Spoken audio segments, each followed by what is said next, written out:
নমস্কাৰ সকলোকে পুনৰবাৰ আমাৰ চেনেলৰ অন্য এটা ভিডিঅ'লৈ স্বাগতম জনাইছোঁ।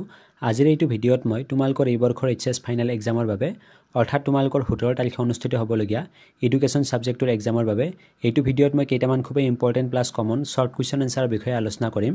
অৱশ্যে ইয়াৰ আগতে মই পাৰ্ট 1ৰ ভিডিঅ' এটা শৰ্ট কুৱেশ্যন এনসাৰৰ বিষয়ে আলোচনা কৰিছিলোঁ।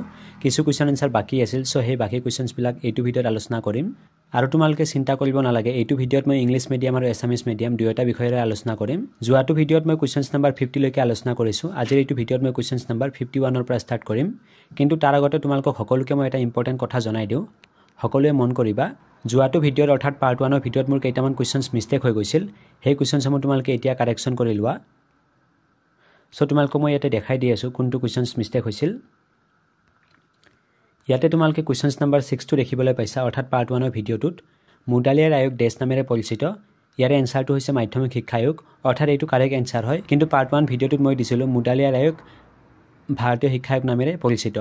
সো তাত এইটো ভুল হৈছিল, তোমালোকে এইটো কাৰেকশ্যন কৰি ল'বা। এতিয়া মুডালিয়াৰ আয়োগ বা মাধ্যমিক শিক্ষা আয়োগ একে হয়। তাৰপিছত ইয়াতে কুৱেশ্যনছ নম্বৰ 8টো দিয়া আছে, মাধ্যমিক শিক্ষা আয়োগ গঠন কৰা হৈছিল ডেছ চনত অৰ মুডালিয়াৰ আয়োগ গঠন কৰা হৈছিল ডেছ চনত।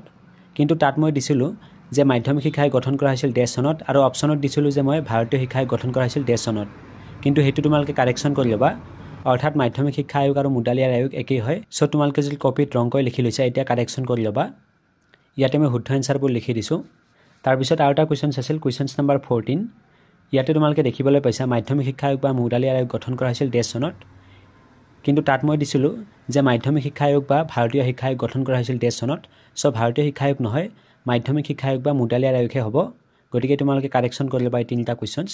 যিহেতু অকণমান খৰধৰকৈ কৰা হৈছিল, সেইকাৰণে মিষ্টেক হৈ গৈছে। সো এতিয়া পাৰ্ট 2 ভিডিঅ'টো আৰম্ভ কৰোঁ। সো এতিয়ালৈকে যদি তোমালোকৰ কোনোবাই পাৰ্ট 1ৰ ভিডিঅ'টো চোৱা নাই, প্ৰথমতে সেই ভিডিঅ'টো চাই ল'বা, কাৰণ তাত মই অলৰেডি কেইটামান কুৱেশ্যনছ আলোচনা কৰিছোঁৱে। সো সেই কুৱেশ্যনছবিলাকো খুবেই ইম্পৰ্টেণ্ট হয়। তোমালোকে দুয়োটা ভিডিঅ' চোৱাৰ পিছতহে সম্পূৰ্ণ কমন পৰিব এক্সামত।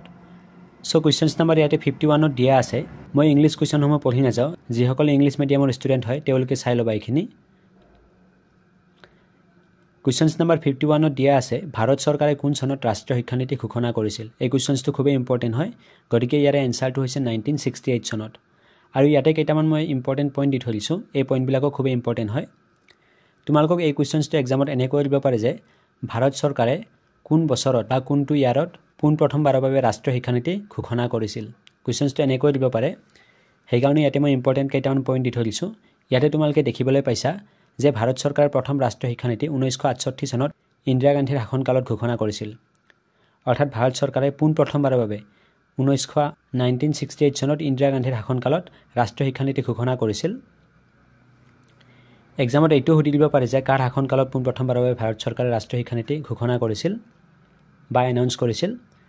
তাৰপিছত ইয়াতে দ্বিতীয় পইণ্টটোত দিয়া আছে, ভাৰত চৰকাৰৰ দ্বিতীয় ৰাষ্ট্ৰীয় শিক্ষানীতি 1986 চনত ৰাজীৱ গান্ধীৰ শাসনকালত ঘোষণা কৰিছিল। তোমালোকে এইটোত কনফিউজ নহ'বা, প্ৰথমটো হৈছে 1968 চনত আৰু দ্বিতীয়টো হৈছে 1986 চনত। জাষ্ট চনটো ইয়াতে উল্টা হৈ গৈছে, কিন্তু কনফিউজ নহ'বা যে ভাৰত চৰকাৰৰ দ্বিতীয়টো ৰাষ্ট্ৰীয় শিক্ষানীতি ঘোষণা কৰিছিল 1986 চনত, কাৰ শাসনকালত? ৰাজীৱ গান্ধীৰ শাসনকালত। এই কুৱেশ্যনছটো সুধি দিব পাৰে। তাৰপিছত ইয়াতে তৃতীয় পইণ্টটো দিয়া আছে, ভাৰত চৰকাৰে তৃতীয় ৰাষ্ট্ৰীয় শিক্ষানীতি 2020 চনত নৰেন্দ্ৰ মোদীৰ শাসনকালত ঘোষণা কৰিছিল। এইটোও ভেৰি ইম্পৰ্টেণ্ট, অৰ্থাৎ বেছি বছৰ হোৱা নাই, 2020 চনতে নতুন শিক্ষানীতি ঘোষণা কৰিছিল, তোমালোকে সকলোৱে জানা। আৰু সেই নতুন শিক্ষানীতিৰ অধীনতে বৰ্তমান যি আমাৰ ডিগ্ৰীৰ পাঠ্যক্ৰম আছে, স্নাতকৰ পাঠ্যক্ৰম, সেইটো 4 বছৰৰ কৰা হৈছে। সো এইটো কুৱেশ্যনো খুবেই ইম্পৰ্টেণ্ট হয়, বা এইটো কুৱেশ্যনো এইবাৰ সুধি দিব পাৰে তোমালোকক যে ভাৰত চৰকাৰে তৃতীয়টো ৰাষ্ট্ৰীয় শিক্ষানীতি কেতিয়া ঘোষণা কৰিছিল বা কাৰ শাসনকালত ঘোষণা কৰিছিল। সো ইংলিছৰ পইণ্টসমূহ ইয়াতে ধুনীয়াকৈ দিয়া আছে, যিসকলে ইংলিছ মিডিয়ামৰ হয় তেওঁলোকে লিখি ল'বা ভালকৈ। তাৰপিছত ইয়াতে কুৱেশ্যনছ নম্বৰ 52ত দিয়া আছে, মাধ্যমিক শিক্ষা পৰিষদ অসমৰ কাৰ্যালয় ডেছত আছে। ইয়াৰে এনসাৰটো হৈছে বামুণী মৈদাম, গুৱাহাটীত আছে। এইটোও ভেৰি ইম্পৰ্টেণ্ট হয়, গতিকে এইটোও ভালকৈ চাবা। তাৰপিছত কুৱেশ্যনছ নম্বৰ 53ত দিয়া আছে, মুক্ত শিক্ষাত মুক্ত শব্দটোৱে কি বুজায়। ইয়াৰে এনসাৰটো হৈছে, মুক্ত মানে হৈছে এই শিক্ষা ব্যৱস্থা প্ৰক্ৰিয়াটো মুক্তভাৱে সম্পন্ন কৰা হয়। মুক্ত শিক্ষা ব্যৱস্থা সকলোৰ বাবে মুক্ত। তাৰপিছত ইয়াতে কুৱেশ্যনছ নম্বৰ 54ত দিয়া আছে, দূৰৱৰ্তী শিক্ষাৰ এটা সংজ্ঞা দিয়া।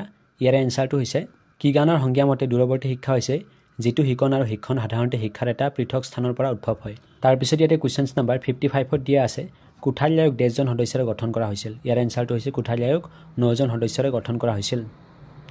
আৰু কোঠাৰী আয়োগ কোনে গঠন কৰিছিল? ইয়াৰে আগৰ ভিডিঅ'টোত মই অলৰেডি দিছোঁৱে যে কোঠাৰী আয়োগ DS কোঠাৰীয়ে গঠন কৰিছিল।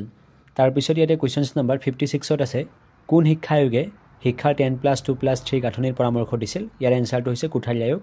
এই কুৱেশ্যনছটো বহুবাৰ এক্সামত আহি গৈছে প্ৰিভিয়াছ ইয়াৰত, চ' এইটোও ভালকৈ চাবা। তাৰপিছত কুৱেশ্যনছ নম্বৰ 57ত দিয়া আছে সৰ্বপ্ৰথমে ডাকযোগে শিক্ষাৰ প্ৰৱৰ্তন কোনে কৰিছিল। এইটোও ভেৰি ইম্পৰ্টেণ্ট হয় আৰু প্ৰিভিয়াছ ইয়াৰত ৰিপিট হোৱা কুৱেশ্যনছ হয়। ইয়াৰে এনচাৰটো হৈছে সৰ্বপ্ৰথমে ডাকযোগে শিক্ষাৰ প্ৰৱৰ্তন কোনে কৰিছিল, আইজাক পিটমেনে।